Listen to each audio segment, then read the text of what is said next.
अब ये बैलपड़ा वाली रोड पे चल चुका हूँ। 2 जयकाल मिले थे अभी, कैमरा ऑन करने के से पहले ही भाग गए। थोड़ा लेट हो गया हूँ और मैं अपने जो चयन कॉटेज नैनीताल जाने वाला रूट है वो काला डूंगी वाला रूट ले रहा हूँ। काला डूंगी से पहले नैनीताल, फिर अपनी कॉटेज। तो थोड़ा सा मैं एक्चुअली अवॉइड करना चाह रहा था पहाड़ का रोड, लेकिन अगर प्लेन से जाऊँगा तो भी पहाड़ तो आएगा ही और करीब 35 किलोमीटर और घूमना पड़ जाएगा। तो फिर पहाड़ से ही जा रहा हूँ, लेकिन जब मैं पहाड़ चढ़ जाऊँगा तो गाड़ी स्लो चलाऊँगा, क्योंकि इस टाइम पे पाला पड़ जाता है, सडनली मालूम नहीं चलता और गाड़ी स्किड कर जाती है। अब कॉर्बेट से जो नैनीताल के लिए लेफ्ट टर्न लेते हैं वो रोड पे आ गए। इसमें एनिमल साइटिंग बहुत होती है और थोड़ा संभाल के भी चलानी होती है, क्योंकि एक बार मैंने सुना था कि एक डियर तेज़ी से दौड़ता हुआ आ गया और गाड़ी टकरा के पलट गई और लोगों की डेथ हो गई थी। तो एकदम, क्योंकि सडनली इसमें अगर आपके सामने डियर आ जाएगा तो जब तक आप ब्रेक मारोगे तब तक तो डियर आ ही जाएगा। तो खैर स्पीड आराम से ही चल रहा हूँ मैं। और अभी आने वाला है छोटी हल्द्वानी, जो कॉर्बेट, जिम कॉर्बेट का गाँव है। जिम कॉर्बेट जो शिकारी थे उनका जो बंगला था वो छोटी हल्द्वानी में ही था, जो आजकल म्यूज़ियम बना दिया गया है। और उसके बाद फिर मैं नैनीताल वाला रूट ही ले रहा हूँ, क्योंकि वो दूसरा रूट बहुत लंबा है। तो थोड़ा सा टेंशन रहेगा कि गाड़ी आराम से भी चलानी है और पहुंचना भी है। और दूसरी बात, अकेला होने से होता क्या है कि इनकेस टायर वायर पंचर हुआ कुछ, तो जब आप गाड़ी में रात को चेंज करते हो तो उस टाइम खतरा रहता है, क्योंकि आप बैठ के चेंज करते हो और लेपर्ड वगैरह को छोटा जानवर नज़र आता है। नैनीताल रोड पे लेफ़्ट ले लिया। जहाँ से ये लेफ़्ट लेते हैं उस पॉइंट में बहुत सारे रेस्टोरेंट, इसके ठीक पीछे ही जिम कॉर्बेट का बंगला है। यहाँ से नैनीताल करीब 25 किलोमीटर है। ये घना जंगल शुरू हो गया कॉर्बेट का। इसमें सारे जानवर हैं। इसमें इवन जो कॉर्बेट के टाइगर हैं वो तो कई बार पनगोट के आसपास जो सिगड़ी फॉरेस्ट है वहाँ भी देखे गए। तो ऐसा नहीं कि टाइगर पहाड़ पे नहीं चढ़ते, लेकिन ये तो भरे पड़े हैं। यहाँ तो पूरा कॉर्बेट ही है और थोड़ा फॉग टाइप का भी हो रहा है, लेकिन पहाड़ चढ़ने के बाद तो नहीं होगा। लेकिन ये जो सड़कों पे गीला गीला दिखता है ना, यहीं पे पाला पड़ा होता है। किसी भी सडनली आपने ध्यान नहीं दिया, ब्रेक मारेंगे और एकदम से गाड़ी स्किड कर जाएगी, रुकेगी नहीं। तो ये बड़ा खतरनाक होता है, क्योंकि सारी रोड काली दिख रही है। दैट मीन्स इस पर ओस आ चुकी है और इस पर कहीं पे भी पाला पड़ा होगा, तो आराम से चलना होगा। काफ़ी कोहरा हो रहा है तो डिपर में चला रहा हूँ। बीच बीच में अपर भी ऑन कर लेता हूँ, हाई बीम। और कोहरा है कि क्या है पता नहीं। अभी पहाड़ पे और ऊपर जाएंगे तो फिर तो नहीं होना चाहिए। एक्चुअली हाई बीम भी जलानी पड़ती, क्योंकि दिखता नहीं फिर। अगर डिपर में रखो ना तो जो कर्व आता है उससे अच्छा मैं हाई बीम पे ही चलूँ, क्योंकि कोहरा उतना ज़्यादा नहीं है जितना कि कर्व का प्रॉब्लम है। ये आप देख रहे हो कि बहुत ही कम दिख रहा है रोड पे और सारी रोड गीली। अब जैसे राइट कर्व आया तो अगर ये डिपर में हो तो दिख ही नहीं रहा है।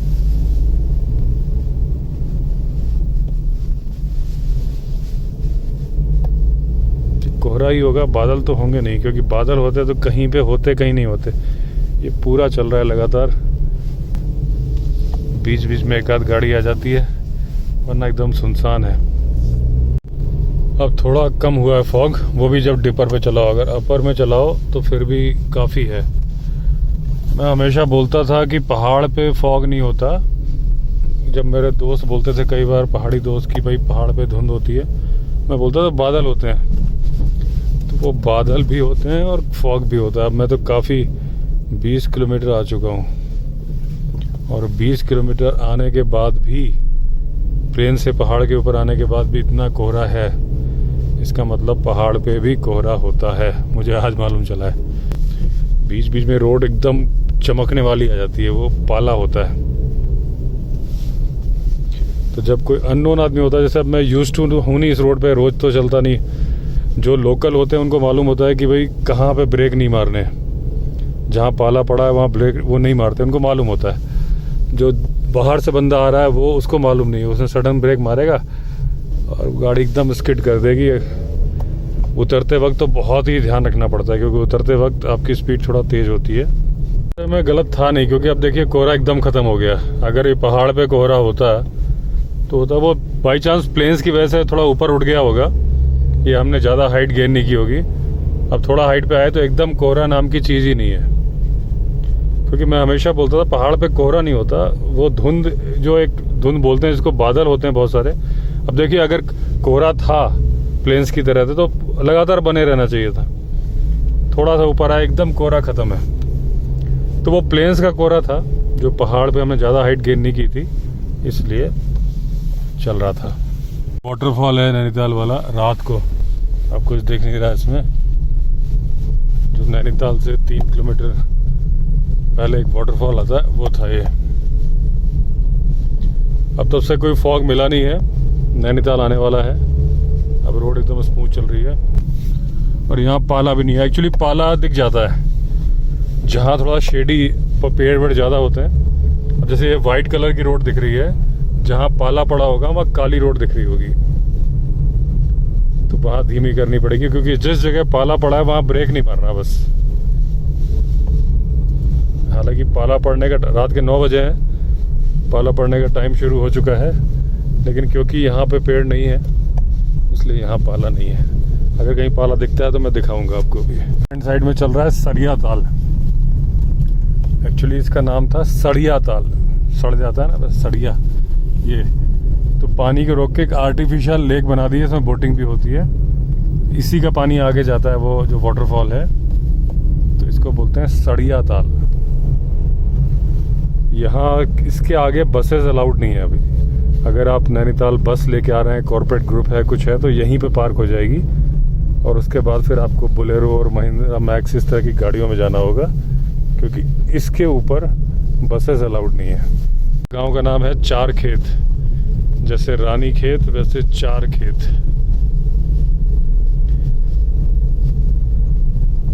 और ये नैनीताल जू के लगे हुए हैं पोस्टर्स या बोर्ड। लाइट्स दिखनी शुरू हो गई हैं, जो नैनीताल का इस साइड वाला हिस्सा है। काला काला दिख रहा है ना आपको, ये पाला है। इस तरह से पाला पड़ना शुरू हो गया है। ये बीच बीच में पैचेस दिख रहे हैं आपको, ये सब पाला पड़ा हुआ है। ये जो ब्लैक दिख रहा है ये पाला है। पूरे ब्लैक पैचेस दिख रहे हैं रोड पे, ये सारा पाला है। अब नहीं है, देखिए ये ब्राउन रोड हो गई ग्रे कलर की।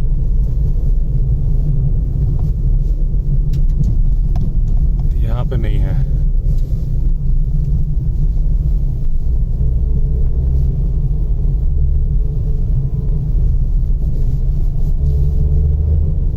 अब यहाँ क्लियर है।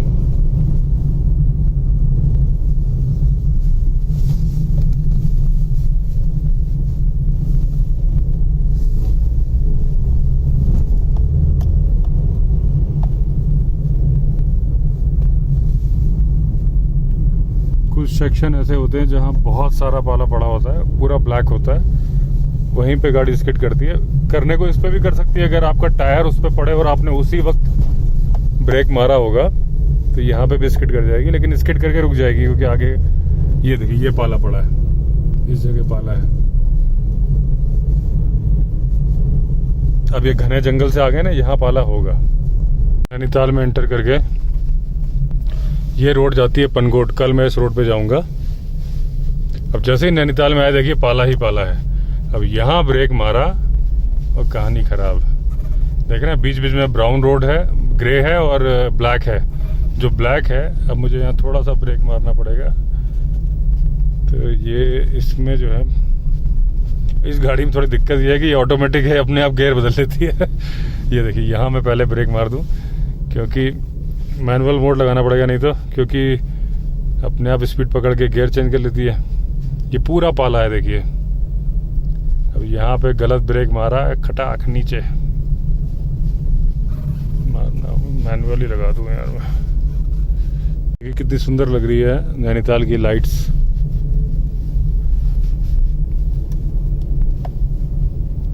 पहली बार मैंने इतनी रात में नैनीताल में एंटर किया है। होटल मनु महारानी राइट हैंड साइड में, और लेफ्ट हैंड साइड में सामने है हाई कोर्ट। ये उत्तराखंड की हाई कोर्ट है, नैनीताल हाई कोर्ट। और इतना खाली नैनीताल मैंने कभी नहीं देखा। पहाड़ों की ये खासियत होती है, यहाँ शाम होते ही लोग सोने चले जाते हैं। अगर छोटा सा गांव है तो शाम को ही, और नैनीताल है तो फिर भी बहुत होगा 7-8। अभी खैर मॉल रोड से हम गुजरने वाले हैं, देखते हैं मॉल रोड की क्या पोजीशन है। मॉल रोड में थोड़ी बहुत चहल पहल तो होनी चाहिए, लेकिन बाकी ये बड़ा बाजार एरिया है। हम पहुंच गए बड़ा बाजार एरिया, इसको मल्ली ताल बोलते हैं इस एरिया को। और जहां अभी हम एंटर कर रहे हैं अच्छा खासा मार्केट है ये नैनीताल का, बड़ा बाजार। अभी देखिए टूरिस्ट आ रहे हैं शॉपिंग करके, और लेकिन बड़ा बाजार पूरा खाली पड़ा हुआ है।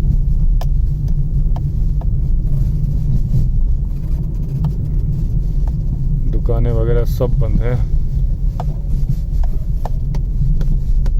ये होटल भी बंद करके उसके कर्मचारी वापस आ रहे हैं। जितने टूरिस्ट हैं वो भी जा चुके हैं अपने अपने रूम्स में।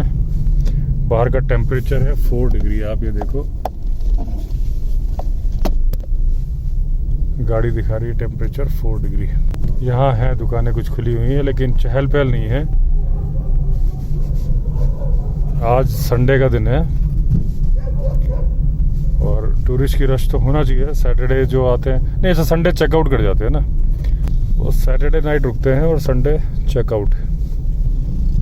ये वजह भी होगी, क्योंकि जितने भी दिख रहे हैं लोकल्स ही दिख रहे हैं मुझे।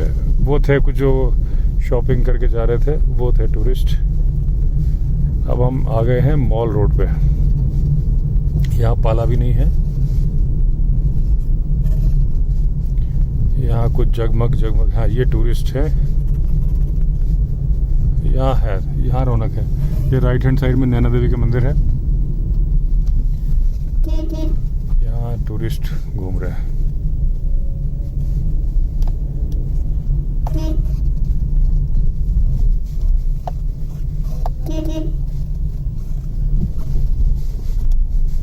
यहाँ तो अच्छी खासी चहल पहल है।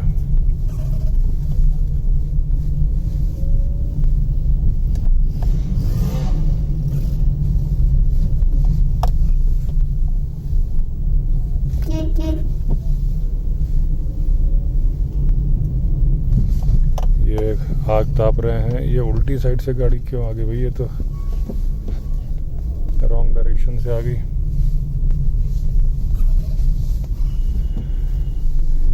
ये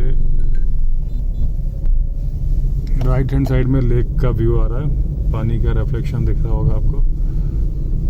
ये है सामने, देखिए लेक का पानी, ऊपर लाइट्स। और ये है नैनीताल मॉल रोड। ये टूरिस्ट साइकिल चला रहे हैं, डबल वाली साइकिल।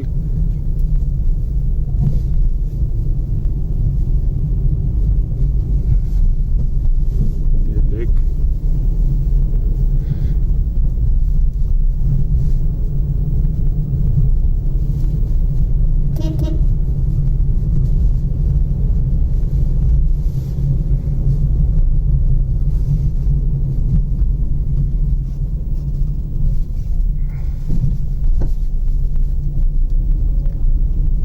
मल्लीताल एरिया से तल्लीताल एरिया तक जाती है मॉल रोड। और ये आ गए हैं हम तल्लीताल एरिया में, और लेक का व्यू आपको क्लियर दिख रहा होगा।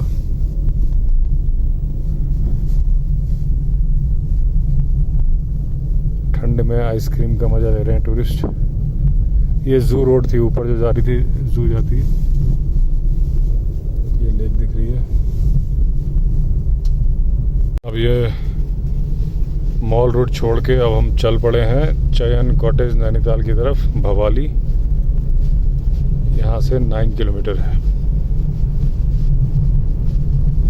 अपने चयन कॉटेज नैनीताल। अब सोता हूँ, सुबह मिलूंगा आपसे।